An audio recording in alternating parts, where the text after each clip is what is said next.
9:55 de la mañana, Manuel Llamas, director del Instituto Juan de Mariana. Manuel, ¿qué tal? Muy buenos días. ¿Qué tal? Buenos días, José Antonio, ¿cómo estás? Ha quedado o está quedando un poco oculto la fotografía alrededor del desastre europeo en el sector de la automoción. Ayer veíamos cómo Volkswagen incluso ampliaba la cantidad de despidos, el cierre de fábricas a 3 fábricas, el 10% del salario reducido en el planteamiento de los sindicatos para los 140.000 trabajadores. Y llama la atención, Manuel, que Europa, desde que iniciara septiembre el nuevo curso, no haya hecho ya un plan claro de apoyo al sector. Llama la atención que no haya ni la eliminación del motor de combustión para 2035, es decir, la eliminación de la eliminación, ni la eliminación de las multas a partir del 1 de enero para un sector que está como para mirar ahora si contamina o contamina. Y un elemento fundamental, Manuel, queremos competir, pero no queremos tocar las tierras raras. ¿Qué está pasando en Europa, Manuel? Lo que está pasando es que estamos llenos de socialismo a nivel europeo.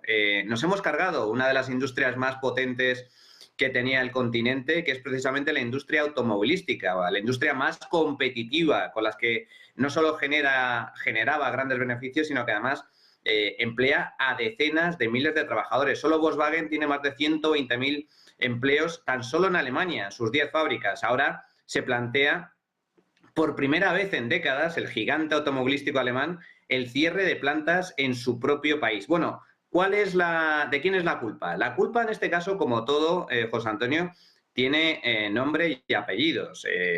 La culpa fundamentalmente es de Ursula von der Leyen, de la presidenta de la Comisión Europea, y su nefasta política climática puesta en marcha en los últimos años con el apoyo, por cierto, de los principales partidos, tanto de centro derecha como de centro izquierda, de Europa. Esa es el principal responsable. Culpable, por lo tanto, es la Comisión Europea y esa absurda prohibición de poder vender coches de combustión a partir del año 2035. Porque, fíjate, aquí hay dos elementos claves. Si prohíbes la venta de coches de combustión, automáticamente lo que hacen las empresas es paralizar de forma inmediata cualquier tipo de innovación, de inversión en el motor de combustión.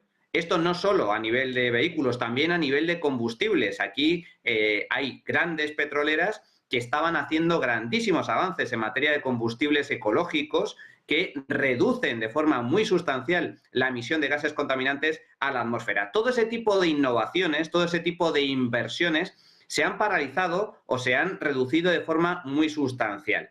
Por lo tanto, ¿qué es lo que pasa? Que los fabricantes de coches de combustión del resto del mundo te están comiendo la tostada. Están fabricando coches más eficientes a menor precio, coches de combustión, porque ellos sí pueden fabricarlos, mientras que en Europa nos hemos pegado un tiro en el pie. Y en segundo lugar, el volumen de ventas. Los coches eléctricos, bueno, pues es una realidad. Ahí está Tesla y otras marcas, especialmente las que proceden de Asia, con precios bastante competitivos, pero que venden muchos menos vehículos que los coches de combustión, entre otras cosas porque hay países menos ricos, menos desarrollados, que no solo no se pueden permitir el comprar coches eléctricos, sino que tampoco tienen una infraestructura energética para poder mantener un parque de vehículos de carácter eléctrico. Y por lo tanto, lo único que compran son coches de combustión. Es decir, que por un lado paralizas la innovación en los vehículos de combustión y por otro,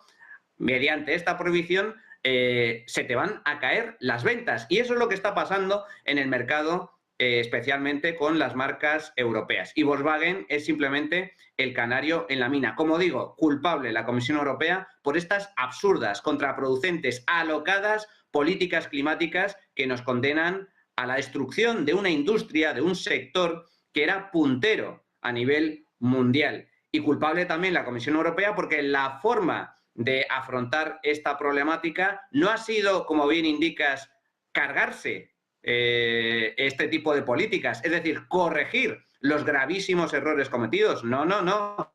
Lo que están haciendo es insistir en el error. No solo mantienen estas políticas verdes, sino que además le han declarado la guerra comercial a China. Y eso es también pegarse otro tiro en el pie, porque China es uno de los principales mercados para la venta de coches de fabricantes europeos. Por lo tanto, abrir una guerra comercial con uno de tus principales destinos de consumo en materia de vehículos es un error. Y en segundo lugar, esa guerra comercial en última instancia perjudica la propia competitividad de la industria europea porque importamos insumos de China, importamos muchos productos de China, fabricamos vehículos en China. Y además estamos encareciendo de forma artificial, mediante aranceles absolutamente abusivos, la compra de coches eléctricos, en teoría menos contaminantes, para los propios europeos. Es decir, que un error, un grave error, que son las políticas climáticas de reducción de gases por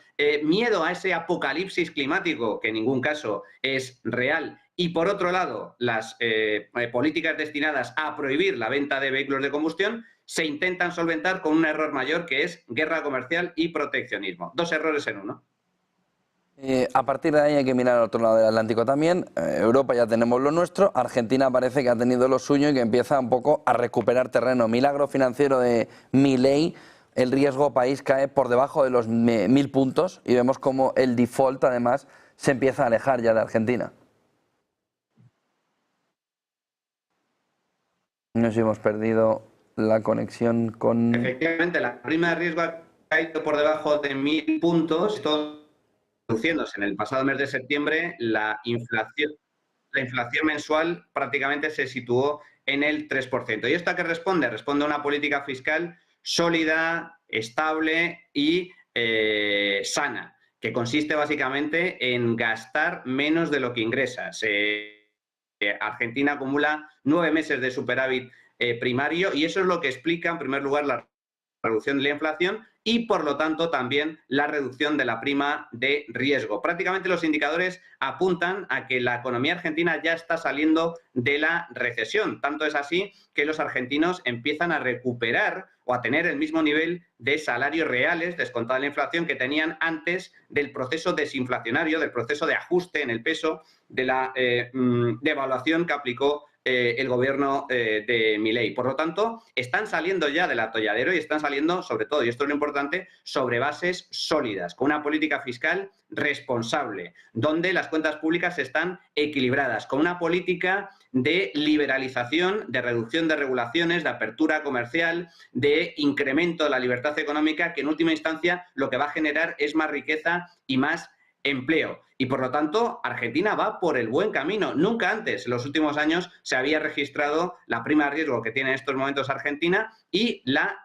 tasa de inflación que registra en estos momentos, que, insisto, Milei llegó a la presidencia a finales del año pasado con una inflación mensual del 25% y ahora está en el entorno del 3%, con la economía ya algunos indicadores al alza, es decir, creciendo, con los argentinos ganando poder adquisitivo, los salarios reales han empezado a repuntar y el panorama que se abre de mantenerse esta senda en los próximos meses es de fuerte crecimiento económico en los próximos trimestres. Y lo que está ya descontando el mercado es que Argentina está reforzando su solvencia, tiene capacidad para hacer frente a sus pagos, con lo cual están saliendo del atolladero. Argentina, desde luego, es un ejemplo a seguir muy de cerca de lo bueno de llevar a cabo políticas liberales, de que finalmente este tipo de políticas logran muy buenos resultados, y hay que recordar que Argentina estaba hecha una auténtica calamidad, al borde de la hiperinflación, con una recesión brutal y al borde, una vez más, del default y de la quiebra más absoluta. Está saliendo del atolladero gracias, como digo, a una estricta política de contención y recorte del gasto público, equilibrio presupuestario y libertad económica. El año que viene va a marcar un punto de inflexión y a nivel de inversiones Argentina se está convirtiendo en un punto de interés a seguir muy de cerca en materia de inversiones, incluyendo en bolsa. Y aquí en España otro elemento fundamental es esos proyectos de Repsol paralizados por el impuestazo de Sánchez, que es lo que se está produciendo. Lo que se está produciendo es una auténtica locura. El Gobierno de España pretende mantener de forma permanente dos impuestos que en teoría se aprobaron con carácter temporal y excepcional: los impuestos a las energéticas y los impuestos a la banca, que son además impuestos confiscatorios porque no gravan el beneficio neto. Lo que gravan es simple y puramente el volumen de ventas, la facturación. Por lo tanto, ahí se produce una confiscación, pero es que además eleva de forma muy sustancial la carga fiscal sobre estos dos sectores. Es el único impuesto de estas características que existen en toda Europa, absolutamente en toda Europa. Bien, ¿cuál va a ser el resultado? Lo que ya estamos viendo. Repsol ya ha anunciado que iba a trasladar parte de sus inversiones a Portugal, pero es que hay en juego 16.000 millones de euros en materia de inversiones de descarbonización y otro tipo de proyectos de energía renovable y energía verde, tan solo en España. 16.000 millones de euros que el sector energético, que las grandes eléctricas, de que ese impuesto extraordinario, que también es confiscatorio, porque, insisto, no grava beneficios, sino que lo que grava directamente es facturación, pone en riesgo 50.000 millones de euros en materia de financiación. Va a restar, según el propio sector, 50.000 millones de euros en concesión de préstamos como consecuencia de este impuesto. Es decir, que para recaudar unos 3.000 millones de euros, que es lo que está recaudando este impuesto al año, tanto a las eléctricas como a la banca, España puede perder hasta 70.000 millones de euros en inversiones en proyectos energéticos y capacidad de financiación a la economía real. Un absoluto dislate, una absoluta locura y que muestra una vez más que estamos ante un gobierno de absoluto expolio fiscal, porque no dejan de subir una y otra vez los impuestos a pesar de que la recaudación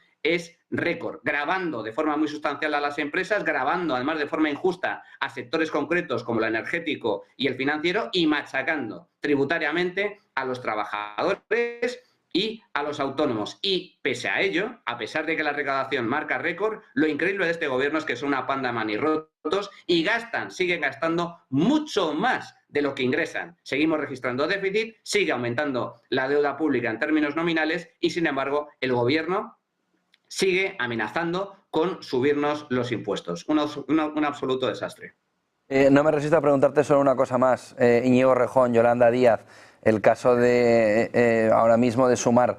¿Qué opinión tienes al respecto y si entiendes que ayer Yolanda Díaz no dimitiera?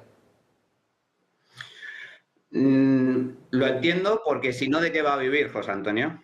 Entiendo que no dimitiera porque cobrar lo que cobra como ministra, cerca de 80.000 euros al año, en el sector privado no lo cobraría ni en sus mejores sueños. Nadie estaría dispuesto a pagarle semejante cantidad para hacer qué. ¿A qué se dedica Yolanda Díaz? ¿Cuál es su profesión? ¿Cuál es su valía? ¿Qué puede aportar de verdad a la sociedad si trabajara en el sector privado? Se lleva dedicando a la política, al activismo político desde sus inicios, de toda la vida. Por lo tanto, ¿qué va a hacer fuera de la política? No sabe hacer otra cosa, más que hacernos la vida cada vez más complicada, más difícil y más compleja para poder ganarnos la vida honradamente. Por lo tanto, entiendo que no dimitiera, no va a dimitir, eso no se nos puede pasar ni por la cabeza, ya veremos cuál es su futuro, ya veremos si la dimiten. Ahora mismo estamos, digamos que, observando lo que es una guerra caníbal dentro de la extrema izquierda para intentar hacerse con ese espacio. Esto está el caso Errejón, por un lado, que es un profundo ejemplo de hipocresía y cinismo por parte de la extrema izquierda, de este feminismo que nos han vendido, este feminismo woke, este feminismo identitario, que prácticamente da por hecho que todos los hombres somos violadores en potencia y las mujeres son seres de luz, ángeles celestiales, que nunca mienten y que todo lo que dicen es verdad. Ninguna de las dos cosas son ciertas, evidentemente. Hay miserables hombres y hay miserables mujeres, hay personas miserables en general con independencia del género, la raza, etcétera, y por lo tanto no tiene ningún sentido. Una profunda hipocresía y un profundo cinismo. Errejón, que era el adalid de la defensa de las mujeres, el azote contra el machismo imperante y la lacra de la violencia de género, resulta que era un personaje miserable que trataba como trapos a las mujeres. No me voy a meter, desde luego, en temas jurídicos, porque nosotros, a diferencia de la izquierda, sí respetamos la presunción de inocencia, y Errejón es inocente mientras la justicia no diga lo contrario. Pero lo que es evidente es que es culpable de ser un absoluto hipócrita, un absoluto cínico y un absoluto miserable porque es el típico ejemplo de haz lo que digo y no lo que hago, ¿verdad? Entonces, resulta que se ha descubierto el gran pastel, que la izquierda es profundamente hipócrita con respecto a este tipo de temas, como es todo lo relacionado con el feminismo. Hipócrita no solo Rejón, sino también la izquierda, que lo ocultó, no dijo nada, a pesar de que sabían de sus comportamientos, era voz populi, lo conocía todo el mundo, en privado, eso sí, no se atrevían a denunciarlo en público. De hecho, hubo un escándalo el pasado año donde Rejón le tocó, le metió mano a una chica en un concierto y lo denunció su amiga y diputada de Más Madrid, que por cierto mantiene el acta, no quiere dimitir, otro caso de gente que se agarra al cargo porque no saben ganarse la vida o no se ganarían también la vida en el sector privado, y intermedió para que esta chica no lo denunciara públicamente. Informó a nivel interno al partido y el partido no hizo nada, el partido no tomó cartas en el asunto. Hipócrita Errejón, hipócrita la izquierda. Muchísimas gracias por toda esa fotografía, Manuel Llamas, director del Instituto Juan de Mariana. Buen día y buen negocio. Fuerte abrazo. Un fuerte abrazo. 10 y 11 de la mañana, vamos a la clave sostenible del Día de la Mano de